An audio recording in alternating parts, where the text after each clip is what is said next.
제 삶을 용기 있는 삶으로 이해해 주시고 따뜻하게 응원해 주셔서 진심으로 감사드립니다. 저는 보청기 착용이 용기 유무로 단순히 나뉘는 문제가 아니라 사람마다 필요한 에너지와 준비되는 속도가 다른 선택이라고 생각해요. 결국은 개인의 성향과 상황에 따라 결정되는 일이고 누가 더 맞고 틀린 문제는 아닌 것 같아요. 다만 가끔은 시기의 문제이기도 하다고 느껴요. 아직까지 보청기가 안경처럼 자연스러운 아이웨어 웨어러블로 받아들여지기보다는 사회적으로는 여전히 보조기기 이미지에 머물러 있는 부분이 있으니까요. 근데 예전에 에어팟이 처음 나왔을 때도 불편할 거다, 분실 위험이 크다 하면서 우려가 많았잖아요. 지금은 너무 자연스러운 일상이 됐고요. 보청기도 언젠가는 그렇게 당연한 선택으로 자리 잡을 거라고 믿어요. 그리고 보여지는 게 조심스럽고 용기가 안 난다는 마음도 충분히 이해돼요. 어떤 사람에게는 스쳐 지나갈 시선이나 질문이 다른 사람에게는 꽤 큰 부담이 될 수 있거든요. 그래서 더더욱 각자 편한 방식으로 편한 타이밍에 하면 되는 일이라고 생각해요. 제가 스웨덴에서 생활해 보면서 느낀 건 여기서는 보조기기를 더 적극적으로 활용하는 게 오히려 자연스럽고 스스로에게도 건강한 선택이라는 점이에요. 그런데 그걸 머리로 안다고 해서 언제나 바로 실천되는 건 또 아니더라고요. 저도 보청기는 늘 착용하지만 보청기 말고도 어떤 보조기기들이 있는지까지 찾아보고 시도해볼 여유는 사실 한국에서 크게 없었던 것 같아요.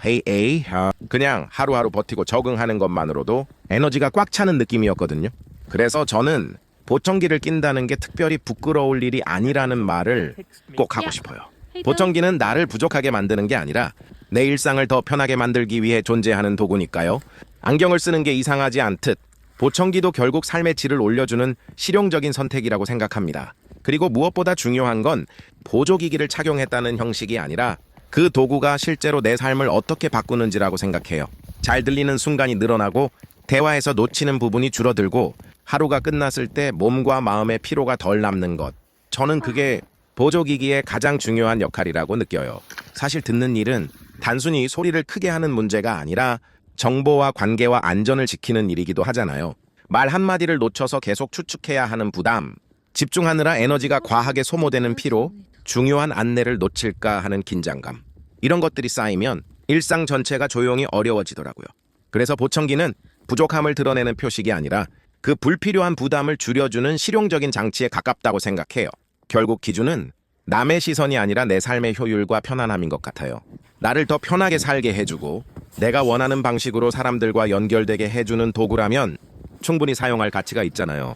필요할 때 필요한 만큼 주저하지 않고 활용하는 게 오히려 가장 건강한 선택이라고 믿어요.